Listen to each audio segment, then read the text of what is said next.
Hi everyone. There were some rumors that I lost many of you yesterday. I went too fast. So yeah, and sorry for that. So I will try to make it up, explaining in the first part of the talk again what I did. Second time is always better and with more details and hopefully better. But I need your help. So just stop me, if I go too fast and ask questions and let me know if you get lost, please. If I have time, I will talk about something else, but what I really want to explain to you is the theory side of this future experiment, right, that Google is planning to do, and eventually we will see something similar in other systems, which address the following question: can we do something with quantum hardware that we can build now, which is better than classical? And then we want to come up with some problem, whatever the problem is, such that we can demonstrate some big gap between the time it takes for the quantum hardware to solve the problem and the time it takes for the classical hardware to solve the problem. And then, right, so Google is building these very nice chips, superconducting qubits. This is like this XMON is a kind of superconducting qubit. This is a particular one they call a Bristol cone. They announced it on the web like a year ago. It has 72 qubits, and they are building others. And Pedro will talk more about the device physics here. But it's just, theoretical side, you're allowed to do nearest neighbor gates between all these qubits, and you have a good control over the set of gates, and then you can start implementing circuits here. And now we would like to come up with a problem, and I defined the problem last time. We were going to see this again now. For which, using a device of this size and with the error rates that we think are possible there, we can successfully solve the problem much, much faster than the time it would take for the best computer we have around using the best algorithms that we know, right? So that's a very interesting milestone for quantum computing, right? Eventually, we would like to be factoring big numbers, and then we will have this big gap between quantum and classical for a very useful problem. Now we are satisfied of doing the same thing maybe for a completely useless problem, but it's still having this big gap, right? And then I start saying a very generic problem in quantum computing. Actually, after Dorit's lecture now, we can say this problem is like BQP complete, right? It's actually, everything that quantum computers can do, right? Is the following: you're given a description of a quantum circuit as a sequence of gates on n qubits, and you want to output some number of samples from the probability distribution, right? So how you do that on a quantum computer? Well, we just prepare the state 0, you run the circuits, by applying the gates, and you measure the computational basis, right? So that's very general, and that's really everything you can do on a quantum computer. Now, because we want to go to hardware that are being built right now, or can be built now, we want to put some constraints on the circuits. So what we can do at the moment is like two-dimensional, right? Arrays, so we put qubits here on the vertices, and then we can apply nearest neighbor gates here, right? So then I told you one figure of merit that I'm going to use is the depth of the circuit, and the depth of the circuit is the number of rounds of gates applications that you have. So each time gates that do not touch each other, they can be applied in parallel, right? So you can apply all these red gates in parallel. Then the next round, you can apply all these yellow ones, and so on. Each one of them is a round of the circuit, and the number of rounds we call depth. Okay, depth is the number of rounds of the circuit. And then you can say, okay, so maybe this is the problem that I want to solve, right? So it's just like, makes it as simple as possible for the quantum computer, right? So the quantum computer, you can implement some particular circuit there, which is natural to your experiment. And then kind of the computational problem is just simulate what the quantum circuit is doing, right? In other words, the sampling problem, and your goal would be to sample from this probability distribution that the quantum circuit can actually sample. Then I mentioned that there is two challenges to this question. One is a verification one. How do we know we are sampling from the right distribution, right? So, if it is like 50 qubits, there are 2 to the 50 outcomes, right? A huge number of outcomes. You can never really know, right, if you're sampling from the right distribution or not.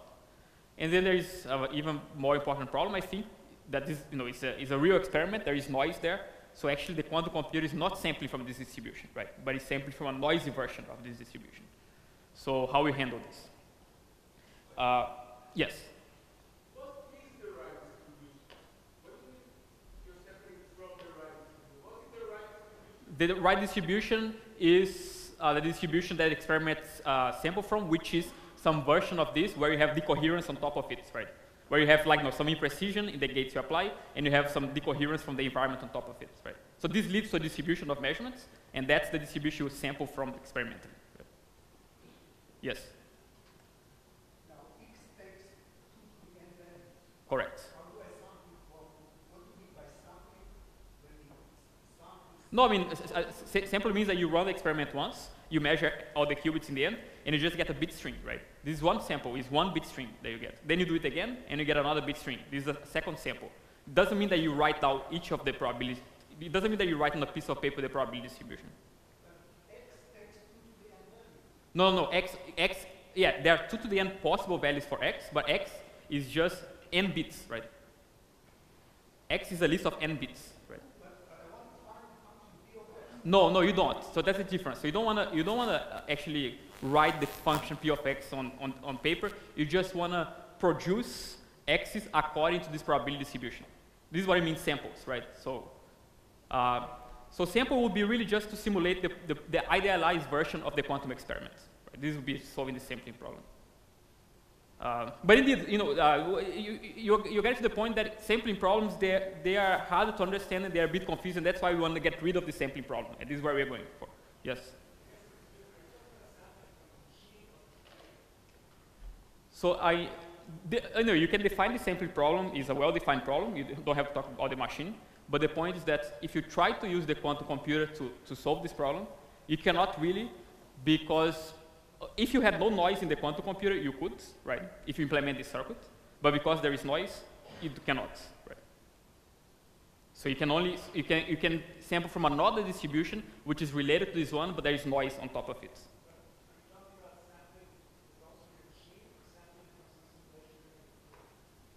Sorry, say again.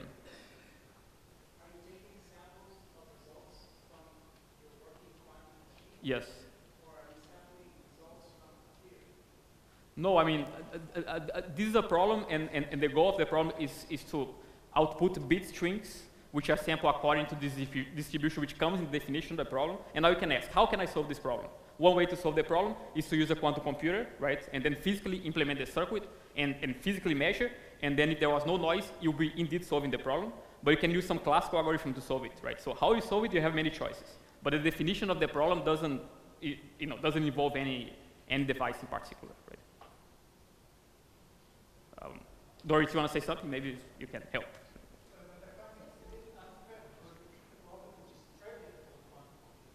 And that's exactly the point of supremacy. Yeah, we're making as easy as possible for the quantum. But you see that this definition is not good enough yet, because quantum computer with errors cannot solve this, right? So we have to make even easier for the quantum computer. And we are going to do it. But you're right, it's completely, biased game. We want to help the quantum computer as much as we can. Yeah.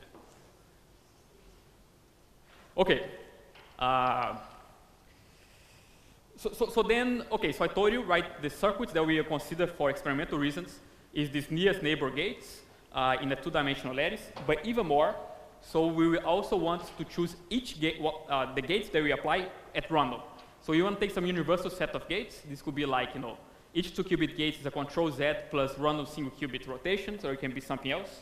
I'll get maybe more into that later. And then a random circuit means that each one of these gates that we have to apply, we choose them independently at random from this set of gates. But then we take them at random, then this defines a particular circuit like this, right? Each of these gates we took them at random, but then we fix it. Then we consider this fixed circuit from now on, okay? Why random circuits? Well, they have no structure, so this will help us, at least in principle, this should make the task of a classical computer to solve this harder, right? Because there's no hidden structure that the classical algorithm can explore. And as I mentioned, I remind you, this makes the noise, there is noise in the device. We maybe don't even understand the noise, might be correlated and so on. But this actually turns the noise into a simpler form, which makes our analysis much easier. So we consider this what we call these random two-dimensional circuits. And the depth, how many rounds, will be of order square root of n. Why that? Because then there's some partial proofs, but numerics see this very well. The probability distribution of measuring the computational basis after applying the circuits is the same as you get if you had a completely random state. And this is what is called Porter-Thomas distribution, which is just the exponential distribution, right? So the probability that this probability is bigger than c divided by 2 to the n, this drops off exponentially with the c. Okay. No, so this. So this is. Okay. So the way to think about that is that you fix u, and then you have x, and then you have you make a histogram, right, of all the possible values of this probability. Okay. And this histogram will have exponential shape. This is what I mean by this formula. Right? So you just bunch together, right, all the different probabilities that might happen here, and you say exponential drop-off. So there is a mean. The mean is 1 over 2 to the n, and then there is, right, some exponential decay around this mean. Sorry? Yes. Practice, if you were to have a product, just pick one, and that's it, or would you do it for a few? I mean, a set of random gates, or would you in practice choose a few and average? Right. So it should work. You pick one at random, and it should work for that particular one. So it might be that. We want these two features to be true, and they are true for almost every choice that you make of the random circuit. So you can just pick one of them. But it might be that the one you pick, you are unlucky, and it's in the small exceptional set, right? So in practice, actually, in the experiment, they pick like 5 of them, of 10 choices. But right, only a few is good enough. Yes.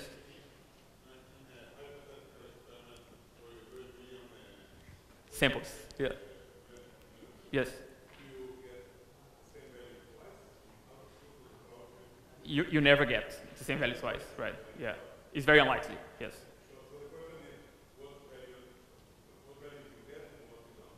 That's right. So, because there's this exponential drop-off, right? Some strings are more likely than the others.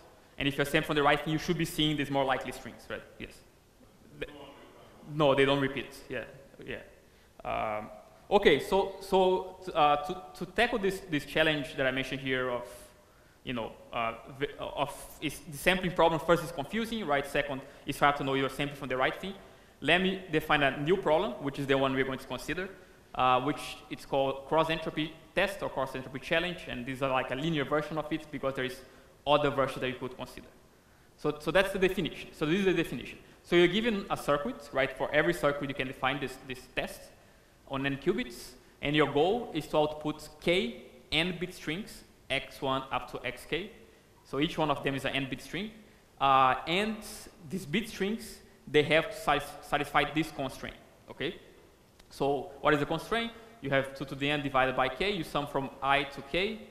And this is the probability. Okay, this is the definition, okay? This is the transition probability according to the circuits of getting this string xi as an output if initially you have the 0 states. And then you have the sum, you subtract 1, and then you want this to be bigger than some threshold number, epsilon, and that's the input of the problem too. So to specify the problem, you specify the circuit, you specify k, how many samples you want, and you specify epsilon, okay? And then your goal is, to output bit strings which satisfies this constraint. Is this a well-defined problem? Yes, right, because, given the circuits, the function is well-defined. That's the function, right? They can write it to you. And, it's just something you can try to solve.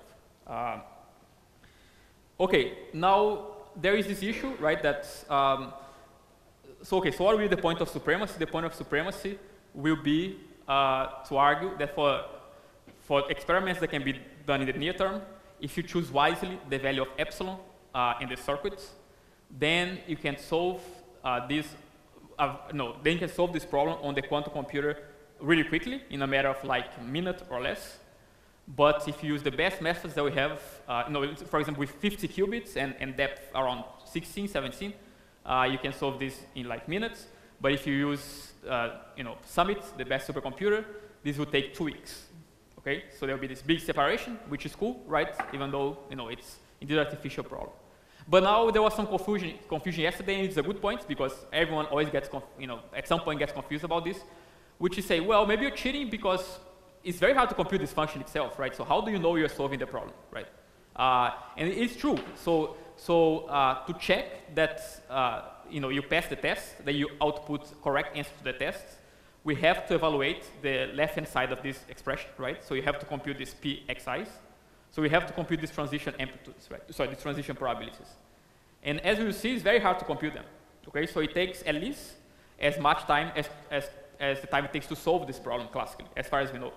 So if you are in this regime where there is this gap from seconds to weeks, the verification will take weeks as well. So this is what I said. We see how to do it soon, but it's very expensive, right? So with 50 qubits and depth 16, it takes around a week on a supercomputer. And now you can say, well, are you not cheating here? And the answer is no. Okay, it still makes sense. So let's go back to this analogy that I gave in the beginning, right? Just to explain how it's in that case, and then I think it will be clear. So suppose again that you're playing the game where someone really good in math in doing big calculations in his mind, like a savant, is competing who makes the calculation faster against a pocket calculator, right?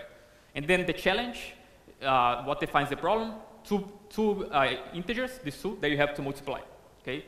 And then this guy tries to solve, and in 5 seconds he says, that's the answer of the multiplication. Great. Then the pocket calculator, well, why 6 seconds? Because usually take the time for you to write it down there, right? So there's a human part, so otherwise we'll always lose. And then in 6 seconds it outputs this number, which is the same number. And then you can say, okay, probably the guy won, right? But how do we know for sure, right? So the time it took to solve the problem is 5 and 6 seconds, right? That's the time it takes to solve the problem. Now there is a second step, which we should not count in the time to solve the problem, which is just to make sure that the answer that they gave was correct, right? So this is the verification time. So to declare a winner, we have to verify the answer provided was correct. Maybe, but it might be, okay, you could just use the calculator and do really quickly, but maybe we don't trust this calculator, right? And we just want to do it by hand ourselves very carefully, right? Using high school method that we learned. And then to be really precise, really careful, it takes 5 minutes to do it, right? So verification is way longer than the time they took to compute. And that's fine, right? So the time it takes to verify the solution is the right one. So, is independent of the solution time, right? So there are two things. The time it takes to output the solution, it should be independent here, sorry. And the time it takes to verify the solution, okay? And in supremacy, the verification time will indeed be very big, but that does not, this is not a problem to still showing a big separation in the time it takes to solve the problem, right? Is that clear? I know it's a bit subtle, but I want to make this point. Yes? Okay, good. At least one part is clear, so that's good. Yeah. Okay, so let me go back. Okay, this is the problem, right? This definition. Okay, this is already said actually. All right, so now let me tell you why we choose this cost function. Okay, let me justify it. So suppose we sample, okay, suppose we have some distribution of the x, q of x, can be anything for now, and we just sample these guys from this q of x. And then for k large, actually, for every k, in the way I wrote, what will happen? Law of large numbers, right? So another thing to keep in mind, that this p of x has two rows, right? So this p of x defines the probability distribution, of course, right? But here, you should not see as a probability distribution. This is just like a function. It's a cost function, right? That given x, it outputs a value. Okay, so don't confuse this with some probability distribution that you're sampling from. It's not the case here. So here you're sampling from q of x, and you get some x, and you compute the cost function. Then, once you write the cost function, this part at least, you get this, you get this empirical mean, right, of p of xi. And we know by law of large numbers that this becomes the true mean, which has this expression, right? So it's just average over the probability distribution you sample from qx of the function px, plus something which goes as 1 over square root of k, and the variance of these xi's, right? Each one of them. And they are independent, so they all have the same variance. Great, so now suppose that we have the ideal experiment, okay? The experiment with no error. Then we are actually sampling from p of x itself, right? Then using this expression that we just figured out, this part, right, of the test, we'll go to kind of this, we call purity of the distribution, sum of x px squared. Then this is square root of k. And what is the variance? Is Porter-Thomas distribution you can compute, is 2 to the minus n, okay? So you get this expression. Yes?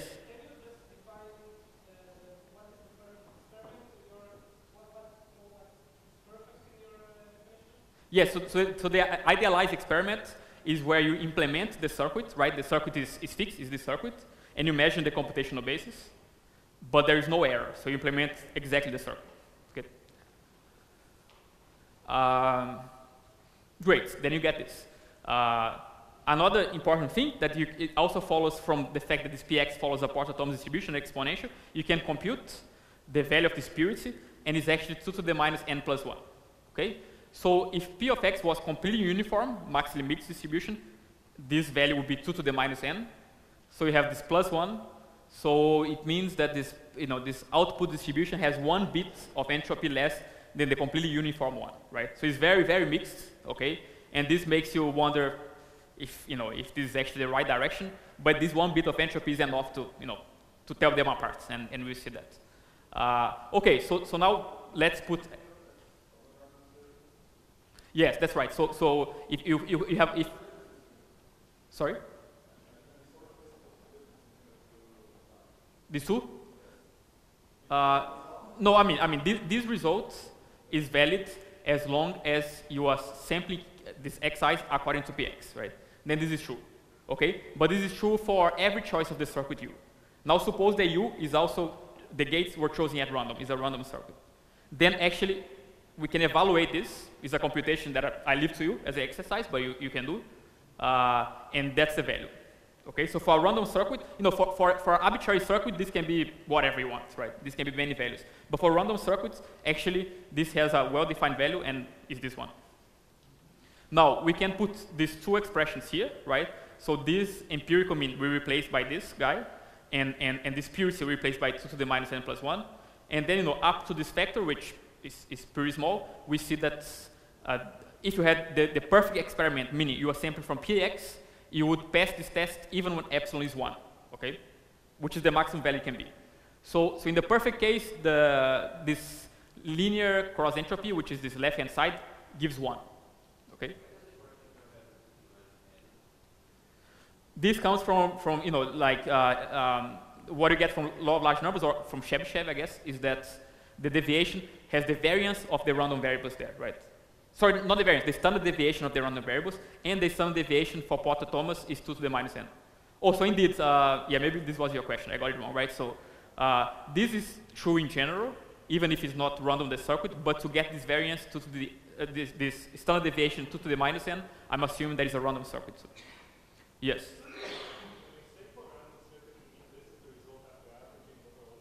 No, I mean that you pick the gates at random, but you fix them, and then it will work pretty much for any choice of the circuit, apart from some exceptional set, which is small. So, you pick the gates at random. It is, in the sense it's self-average, yes. Okay.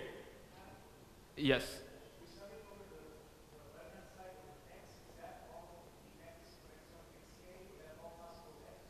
No, right, so this or this? Left hand or right hand? Sorry?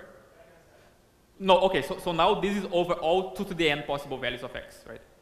Because you have the probability distribution p of x here, right, which range over all of them. Okay, so now what happens if we don't have the perfect experiment, but we have some noise? And because the circuit is random and because I want to make things simpler, right, we are going to consider a special kind of noise, which you have to trust me, it's kind of representative of what actually happens, which is we assume that there is some probability f. We sample a coin with probability f and 1 minus f. If you get f, we sample from the perfect experiment. If we get 1 minus f, we have the completely uniform distribution. Okay, so this is going to be, at least for now, my error model. Okay, and now we want to understand if you actually, instead of sampling from the ideal one, you sample from these QF distributions, what is the value of this cross-entropy now, right? So that's the goal here. And then, it's an easy calculation. We can do everything that we did before. So this is linear. So the cross-entropy, right, it's called linear cross-entropy because it's linear in P, right? So, sorry, yeah, it's also linear in the distribution you're sampling from, right? So this has two parts. So the probability f you sample from the perfect distribution, and then we know that the linear cross-entropy gives 1, right? We just saw it. So this gives this f here. Then with probability 1 minus f, you sample from the uniform distribution. But then, let me go back to show you. Suppose this Q is the uniform distribution, right? Then the empirical mean converges to this average, but this average now, each one of these Q of X equals to 1 over 2 to the n, right? So then what will be the value of this? Who knows? 1, right? But you're subtracting this 1 here, right? So, it will be 1 over 2 to the n, right? Because one of these, you get rid of one of these sums, but you still have the other one, right? Which is 1 over 2 to the n. So then they cancel with this one, and then minus 1 gives 0. Okay, so the role of this function is to extrapolate. When you have the completely uniform distribution, it gives 0. When you have the ideal one, it gives 1. And because we are linear, now we have a distribution which is a linear combination of them, we just get f. We just get this parameter here. And that's the standard deviation that we get there, right? Because remember, there was like here, there was this 2 to the minus n, but then to get the function, we have to multiply by 2 to the n. So it just disappears, right? And then we get this, okay? All right. So then there was this point that I made that actually because this expression, this cross-entropy, is also something meaningful to measure in the experiment because it tells you the fidelity, the total fidelity of your quantum state before measurement that you had, okay? So why that's the case? So suppose you have 2 qubit gates. Suppose you have these 2 qubit gates in the circuit with n qubits and depth t. And each time you apply a 2 qubit gate, there is some probability of error nu. Okay, so with 1 minus nu, you apply the perfect gates. With nu, you apply the gates plus some random Pauli string applied to the 2 qubits there. Okay, so that's a reasonable error model. So we expect this nu to be of order 0.5%. That's what we can expect in the near term. Hopefully, in the future will be way better. If you have error correction, right, you can make this as small as we want. But this is where we are at the moment. And then this kind of this local error model, right, that we think when we talk about this like gate error per gates. Then before it was a pure state evolution, it becomes now a mixed state evolution, right? There is like this decoherence there, and I wrote it last time. I don't want to write again. So you can write the whole density matrix like this. So 1 minus nu is the probability of no error, and you have md over 2 gates that you apply, right? This is the total number of 2 qubit gates. So this is the probability of having no error in all the gates, and then you have the perfect thing, and then you have all the other terms where there are 1 or 2 or 3 errors, right? And then by some numerics and observation, we can approximate these other terms by maximally mix. They kind of average out for random circuits.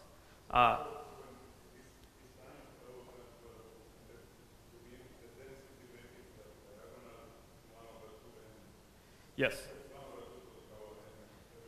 Yes. That's right. Oh, it's I. Oh, yeah, indeed, I is identity. Exactly. Yeah. Right. Yes. Yeah. Thanks. Yeah. You should. Yeah. I didn't say that. Okay. And then like if it's indeed the case, that's why we can think in these terms, right? So that's why this is a good model for the error. So as I said yesterday, actually, to define the problem, to pass the problem, to benchmark against classical algorithms, we don't need that. We don't need this approximation, right? Some people might think that it's strong and maybe it's wrong, and no, I'm sure there is some corrections to it. But now let's consider it just because it makes it simpler to think about it, right? So on the other hand, okay, suppose using this approximation, what is the total fidelity?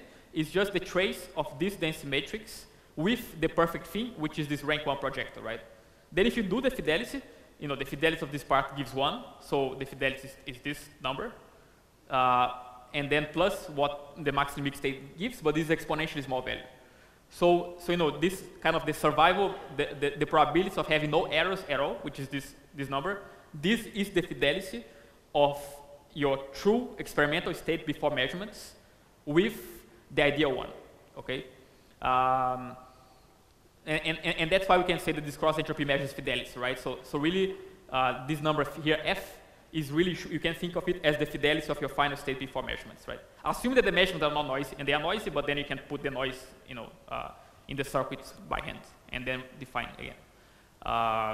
Okay, so a random circuit, now with noise, will pass the cross-entropy test, but now, we cannot choose epsilon equals to 1 here. It would not pass, but we can choose an epsilon there in the definition of the problem, which scales like this. So it scales as 1 minus nu to the power of nt over 2, which is just the final fidelity, right? So, and that, what is this? This is roughly e to the minus, nu is very small, so this is e to the minus nu nt divided by 2, right? So it scales exponentially in nt and in u.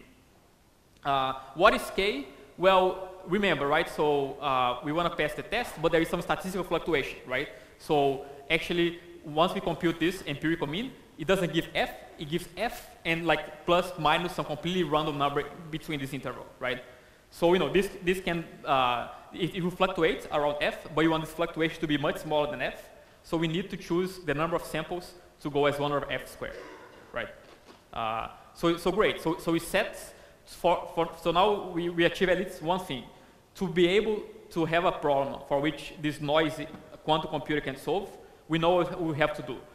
We have to consider epsilon scaling like this in terms of the 2-qubit error rate, the number of qubits, and the depth. And we have to choose the number of samples to scale like this. Okay, 1 over f squared. Yes?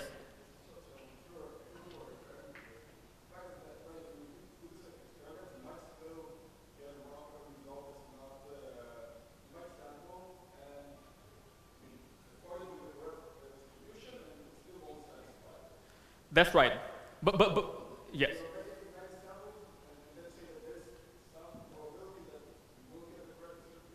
Well, it's just like law of large numbers, right? We know that if you sample independently from the same distribution many times, it converges to the mean, right? The probability that you don't converge to the mean, that you're not epsilon close to the mean, drops off, right? Oh yeah, indeed. I didn't put this, but indeed, there is still a small probability that you fail, but this probability also goes to 0 when k grows, right? But there's one thing that you cannot avoid. Even if k is very big, there is always some uncertainty around the mean, right? And the uncertainty decreases like this. So that's why, if you really want to make sure, if you don't want that this overwhelms f, you have to choose k at least 1 over f squared, right? So, okay. So the quantum parts, I think, right? We are there. Yes.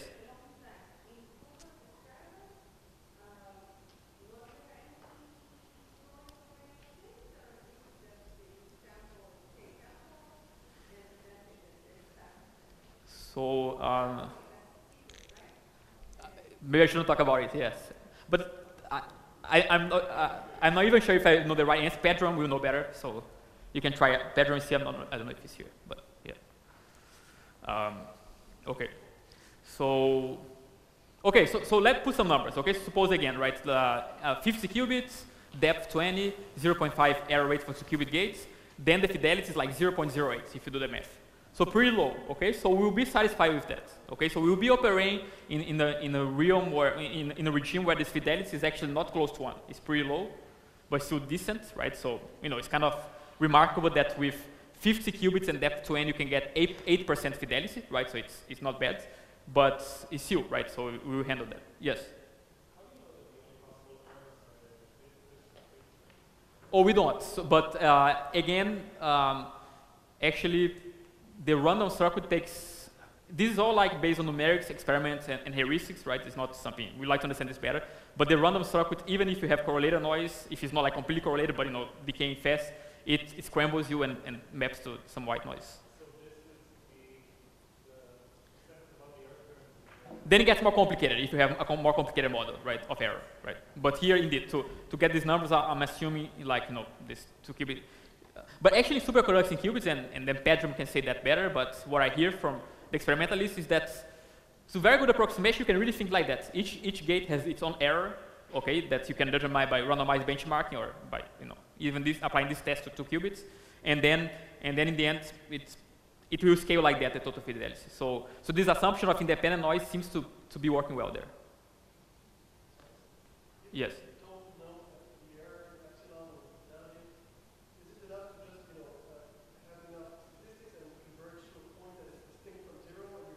Yes, because, exactly. So how you do experimentally without, right, knowing these numbers? You just sample many times. Then you can compute this, right? Because, you have the xi. On a classical computer, brute force, you estimate pxi. You compute this number, you subtract 1, and this gives some f, right? And then that's actually the experimental way of computing the fidelity that you have there, right? Even if you don't know anything about, the error rates or even the error model. So actually, indeed, right, and let's discuss some papers by Google people and by Google and other people, that's kind of an interesting experimental way of determining the global fidelity of your experiment. There is a cost. The classical computation cost is prohibitive, right? It's say exponentially, but the number of samples you have to do in your quantum experiment is not that bad, right? So, these numerics, and by some experiments that people do at Google, actually, it looks pretty robust. So they call this cross-entropy way of computing the fidelity, and it's getting, I think this is actually a very interesting theoretical question that emerged from this, is why this test works so well for estimating the fidelity. Even in situations where you would not consider, even like, suppose you don't have the coherence, just have rotation, is more rotations of your gates, this is still working if you do some numerics.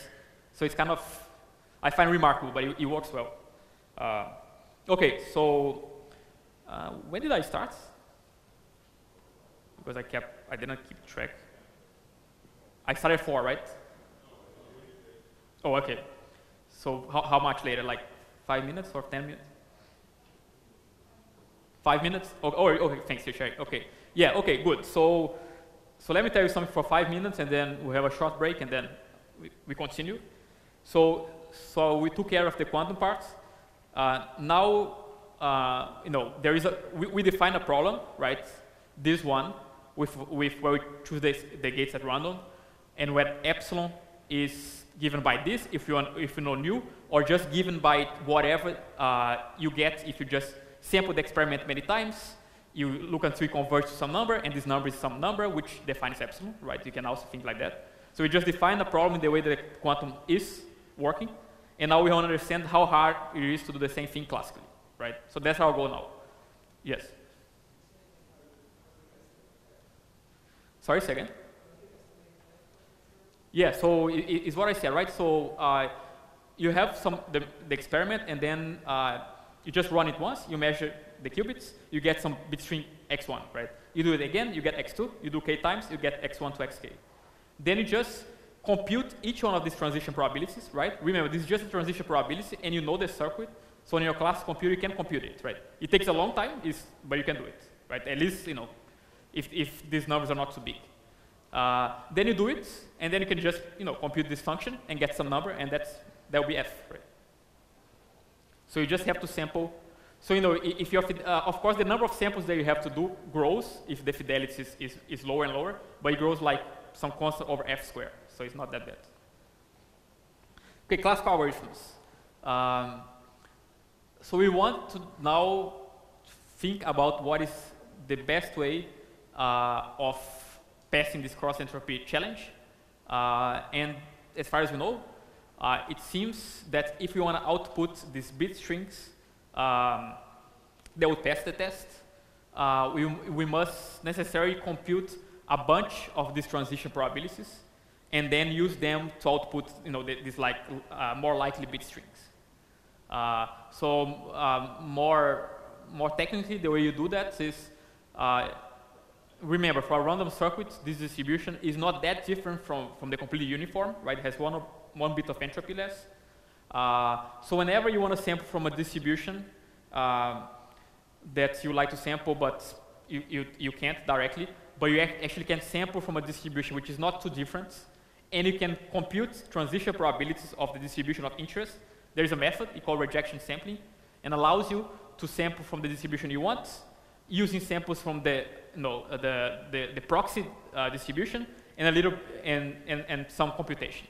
And in practice, it means that I didn't prepare a slide on that. Maybe I can explain on the board if interest. But for the numbers that we care about, it means that solving classically the cross-entropy challenge is roughly like 10 times harder. Takes 10 times the cost of computing one of these transition probabilities. Okay, so it's pretty much like the same. 5 to 10 times more expensive, maybe. So what I will focus after a short break is to explain to you what are the best methods to compute this transition probability. And note that we also need that for the verification, right? So we need that anyway. And once we put some numbers, which people might achieve soon, how long it would take, right? On some real classical computers that we have today to solve it. But let's have a small break now. Yes.